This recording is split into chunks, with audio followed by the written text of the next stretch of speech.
ლამაზი დღეა რანათელი მზეა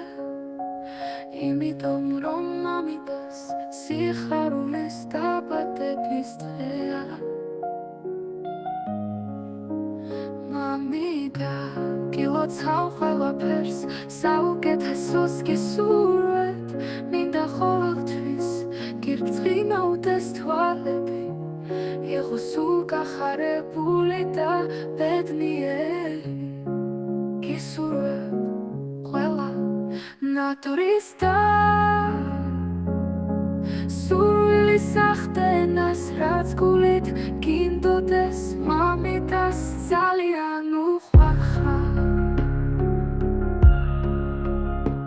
რა ლამაზი დღეა რანათელი მზეა იმიტომ რომ დღეს ჩემი გოგო 15 წლის გახდა გილოცავ დაბადების დღე